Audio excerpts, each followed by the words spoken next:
Let's have a look at a very common quantitative risk analysis technique, and that is Monte Carlo simulation. Now, people that adopt this method usually use computers, and that's because the method itself, you can think of it as an algorithm. So it has a number of steps, and it's easier to perform on a computer. And that's because it's based on generating a lot of random numbers, and then there's a lot of repetition as well involved. But I just feel that it's important for people to understand how it works before they implement it on a computer. So that's the purpose of this video. We're going to be going through a simple example to demonstrate how you could implement Monte Carlo simulation for risk analysis. Before we move on to the specific techniques, let's first have a look at what a simulation is. You can think of a simulation as a model that you design, and you design it to emulate a real world system. So you've got something in the real world that you want to examine, and a good way of doing that is through conducting a simulation. And the question that you would be answering in your simulation is, how does the real world operate? So there's a particular thing that you're looking at. In our case, it'd be risk. How does that risk eventuate, and what is the impact of that risk on our particular objective? We would simulate our scenario, and then we'd be able to answer that question. So that's what a simulation is basically. When we move on to Monte Carlo simulation, it's, as I said, it's a computational experimental technique. It relies on random sampling, so that's where you have multiple random numbers that are generated.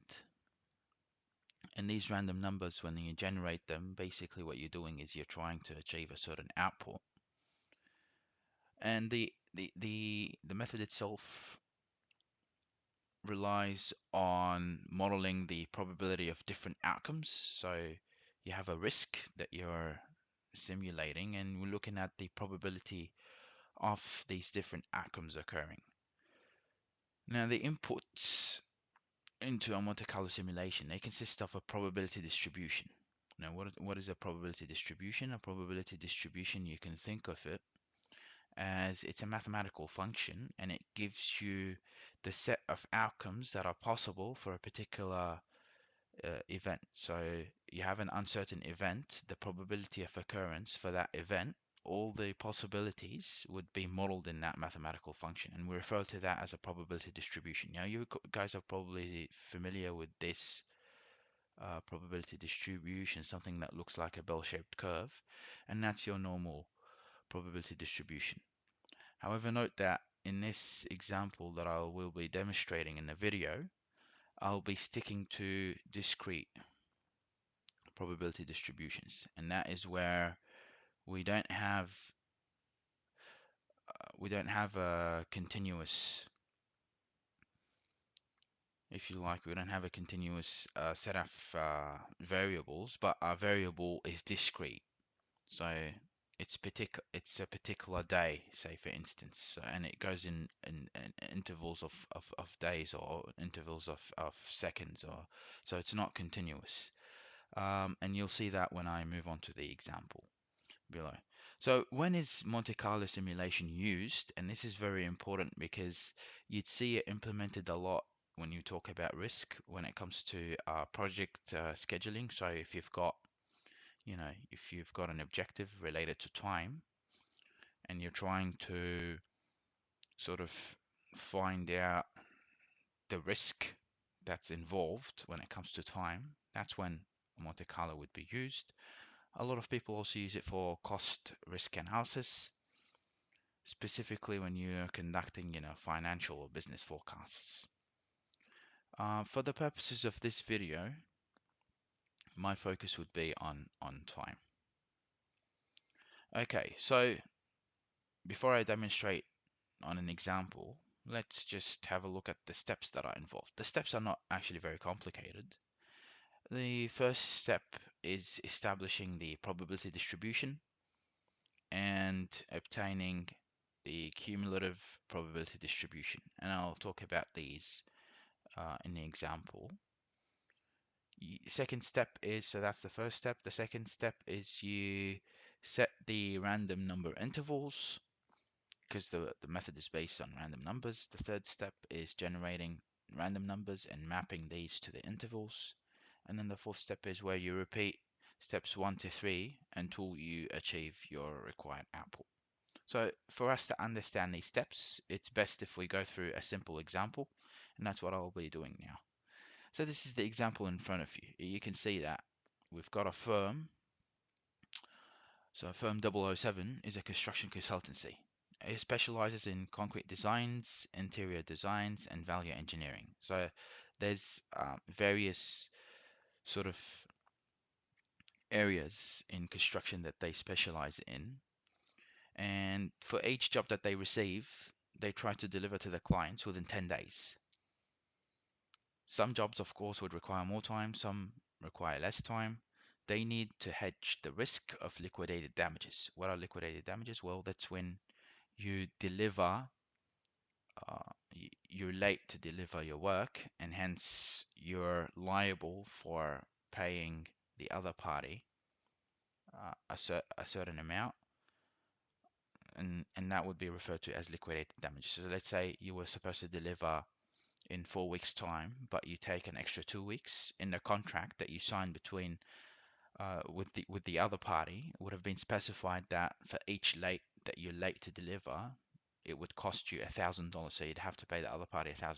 That's what we refer to as liquidated damages. So the whole purpose of this example is to utilize Monte Carlo simulation in order to find out what the waiting period is. So what the waiting time is for the clients. And when we find that, we'll be able to understand how we will be able to hedge the risk for this particular construction consultancy. Now, it's also asking you to simulate the consultancy for 60 days. And that's what we're going to do in the Monte Carlo simulation. There's an important assumption over here, and the assumption is that the team can complete one job at a time. So you've got only one team, and that's very common for small to medium enterprises. So one team that works on one job at a time. And finally, you have this set of random numbers. So an important question that a lot of people would ask is, how are these random numbers generated? Well, there's a lot of ways of generating random numbers. The easiest option is to use Excel. And in Excel, there's a function that allows you to generate random numbers. So let's suppose that we've used that function in Excel to generate all these random numbers, and that's the random numbers that we obtained. So you're given the random numbers in the example. Okay, so let's move on to the steps that are involved. Let me first of all show you the input that we require. So this is input into the simulation. Without that, you can't carry out your simulation. This is input. The organization, the consultancy has given us this. So it's given us the type of works that it usually is involved in. As I said, it specializes in concrete design, interior design estimates, and value engineering. So these are the three main sort of areas that they work on. The time required, well, for when it comes to concrete design to produce an estimate, it takes 12 days to complete the job for the consultancy. For interior designs, it takes 10 days, and for value engineering, it takes 7 days. The number of projects that are expected, or the number of projects that they have completed, 50 in the past, 20, and 30. So these numbers as input, especially, this column here that I'm talking about. So the number of projects, these can either be your expected numbers, or you can just derive them based on historical data. So if you do have a history, if you've got, if you've got projects that you've completed in the past, you can just rely on historical data. If you don't, then you can just make an estimate, and that would be your expected numbers. So these are given as input into the Monte Carlo simulation. Now we need to simulate the jobs, and the simulation needs to take place over 60 days. Okay, so this is a very important point now. Each job and this was given in the question, takes 10 days. So if we want to simulate for 60 days, there will be 6 jobs that the consultancy can complete on average. How is that? Well, it's 60 days and each job takes 10 days, so divided by 10, and that gives you 6 jobs. So that's an important number to calculate as an initial step. So six jobs. So we need to examine 6 jobs. Before we examine these jobs, let me just provide to you this um, very easy formula, and that is the formula that you would use to calculate probabilities. So it's favorable outcome divided by total possible outcomes, and that's an important equation um, to bear in mind because that's what we will be using in a second. All right, so starting off with the first step that's involved in the Monte Carlo simulation, the cumulative probability distribution, and I combined the first 2 steps. So the probability distribution, the cumulative probability distribution, and the random number intervals, and we're going to do all of that in this table that you see in front of you. Okay, so in the table we have the type of works involved: concrete design, interior design, value engineering. Okay, the probability of occurrence 0 0.5, 0 0.2, 0 0.3. How did I obtain these probabilities? Well, if we go back to the input that was given to us, so if we go back for concrete design, we've got 50 as the number of projects that the organization had been involved in. Interior design 20 and value engineering 30. So 50, 20, 30. If we go down to calculate these probabilities, well, we had 50 for concrete design, we had 50 um, projects. If you were to add up the full project, so sorry, let me go back. So if I were to add 50 plus 20 plus 30, 50 plus 20 plus 30, so the total sum is 100. So overall, 50 plus 20 plus 30, that's 100 projects. Now, for concrete design, they had 50 projects. The overall outcome is 100. Remember using the probability function, the favorable outcome divided by the total possible outcomes, and that gives you 0.5. And that's why I've got the probability of 0.5. For interior design, it's the same thing, 20 divided by 100. And then for value engineering, it's 30 divided by 100.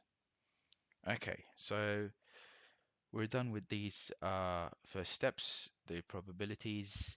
Let's have a look at cumulative probability. So how do we calculate cumulative probability? Well, the first step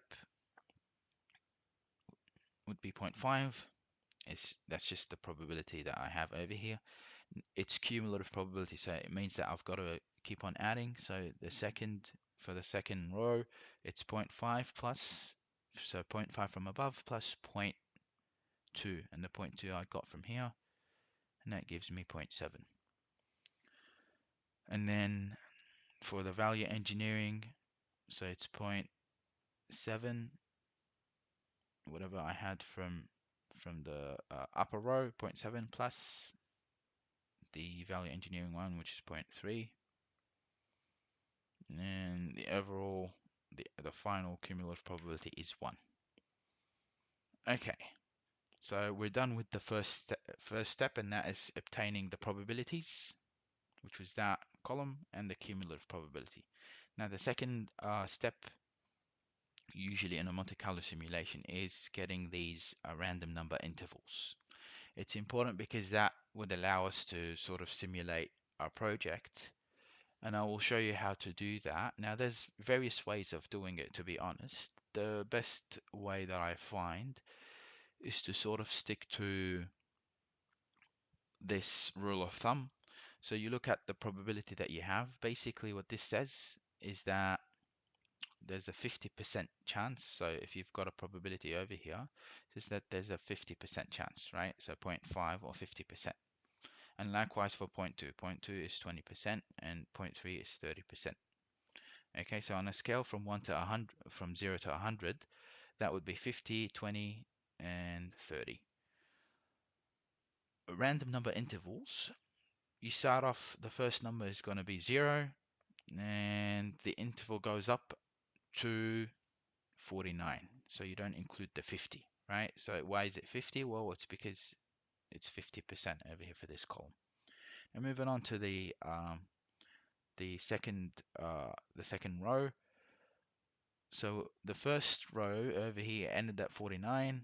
We need to continue it at 50, and it goes up until, because I've got 0.7 over here, so it goes until one less. So it's 70. One less is 69. And then for the final row, it starts from 70. So because it ended up at 69, so it starts at 70, and it goes up until 100.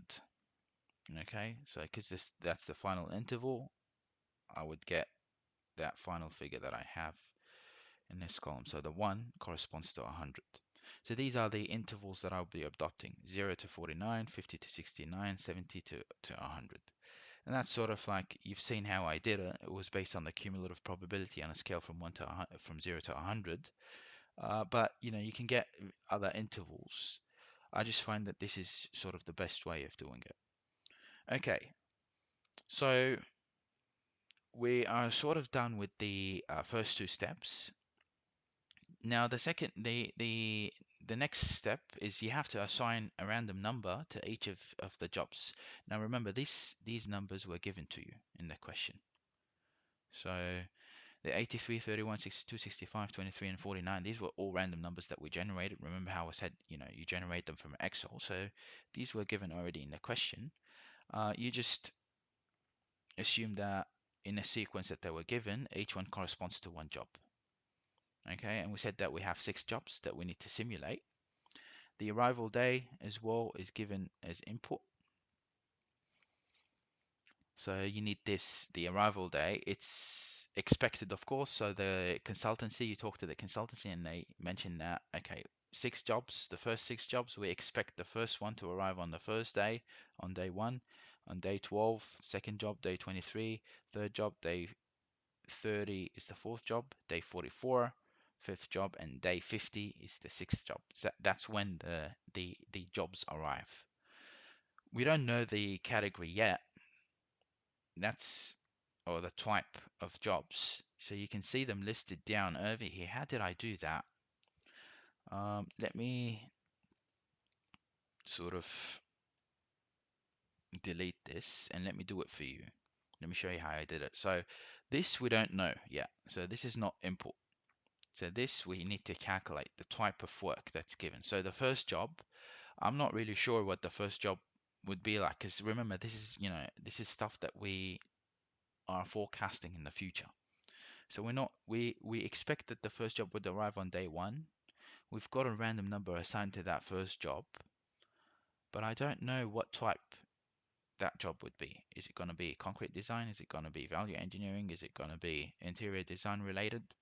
We don't know yet. The whole point of having these random values or random numbers is to enable us to determine the type. So we guess, or we sort of try to simulate what type of work we'd get based on these random numbers. So 83 is the number that we have.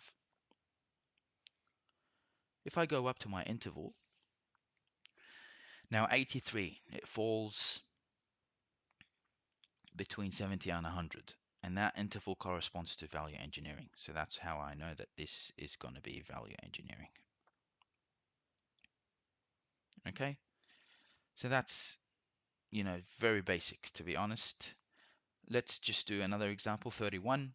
So 31, and that number falls between that interval, and that corresponds to concrete design.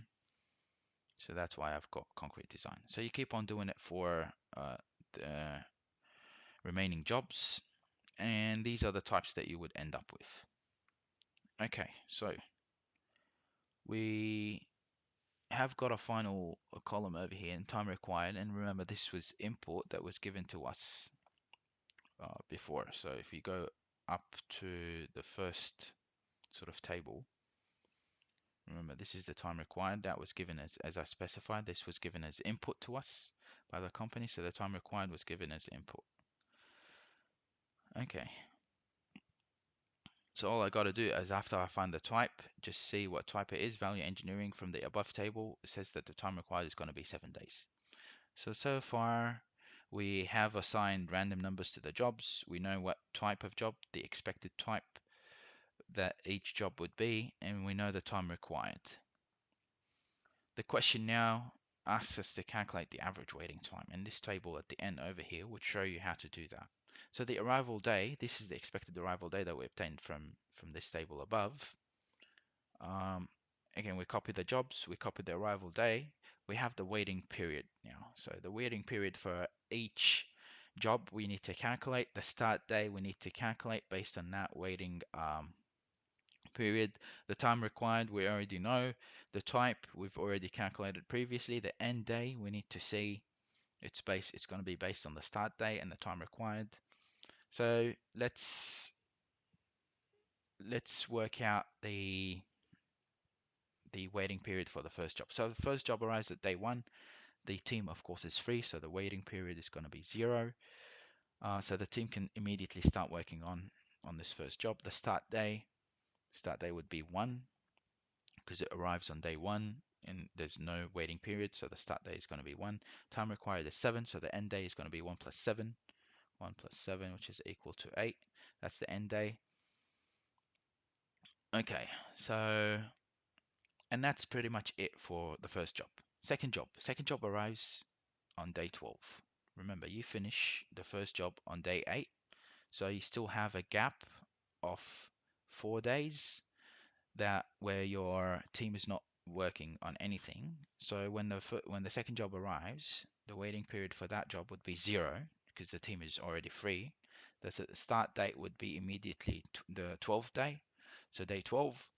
The time required 12 days again, so 12 plus 12, that's 24. And the second job ends on day 24. Okay, now moving on to job number 3. So job number 3 arrives on day 23. Now the second job finishes on day 24. So there is a waiting period of 1 day, and that's 24. That's the end day for the previous job minus 23, which is the arrival day of your current job. That would give you a 1 day period. So remember that we said an assumption was that your team isn't able to work on more than one job at a time, so they have to finish the job before they can start the next job. And because the second job finishes on day 24, the third job arrives on day 23, there's a waiting period of 1 day. So the start day would shift by 1 day. It arrives on day 23. The start day would be the arrival day plus the waiting period, which is 23 plus 1, and that's 24. And that's what you have as a start day. The duration is 10 days, so 24 plus 10, and that would give you 34. Okay, moving on to job number 4. Job number 4 arrives on day 30. But remember, just like what happened for job number 3, the third job, so job number 3 finishes on day 34. The fourth job arrives on day 30, so there's a 4-day waiting period. 4 days, and that's why the start day would be the arrival day plus the waiting period, and that's day 34. That's when you would start, and then it takes 10 days, so 44. Day 44, that's when you would finish job number 4. And then job number 5 arrives on day 44, so the waiting period is going to be 0. You can immediately start that on day 44. It takes 12 days, so end day for that is going to be 56. And then finally, 50 is when the sixth job arrives. 56, however, is when you finish the previous job, so the waiting period for the sixth job is going to be 6 days. And because we wait for 6 days, you can only start it on day 56. plus 12. So on average, you're looking at 68 days for when everything would be completed. So all the jobs up until the final job, that would be completed on 68 days. We said we're going to simulate for a period of 60 days, but because if, on average, we said on average, given, the waiting period, we ended up, finalizing everything by day 68. Okay, so you've got now, this is basically your simulation. What I just did is your simulation, right? And you saw how I was repeating the process. I was repeating, the calculations for the waiting period. I was repeating the process of calculating the end day, and that's what a simulation is. Okay, and the types were obtained based on a random number that was generated. So that's specific to a Monte Carlo simulation. Now the question that was asked in the example was what the average waiting time would be, and to get that you basically have to sum this column over here. So what we have is we have 1 plus 4 plus 6, and that's 11.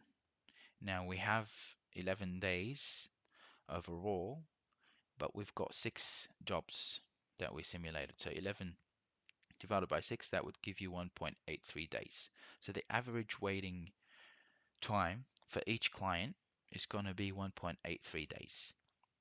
Now that's more than the expectation. So the organization was expecting a waiting period of 0, or maybe I shouldn't say the expectation, but it was desiring a waiting period of 0, um, because it wanted to finish each job within 10 days.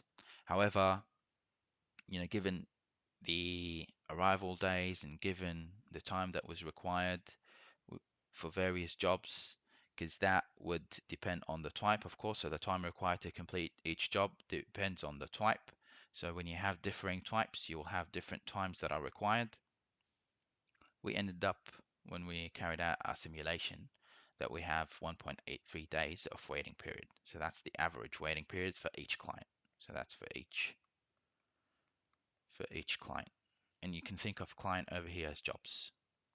Okay, so each client comes with a job, and so for each job, the client is expected to wait 1.83 days before they receive the final outcome. Now, this is important because then it would allow this organization to hedge against the liquidated damage risk. So it can say, okay, my average waiting period is around 2 days. So if I'm late in delivering your project, if I'm 2 days late in delivering the project, then I shouldn't be charged. And that way they hedge that risk. So that was basically a demonstration of what Monte Carlo simulation is. As I said, most of this process is carried out actually on a computer, but it's important for us to understand how the process would work.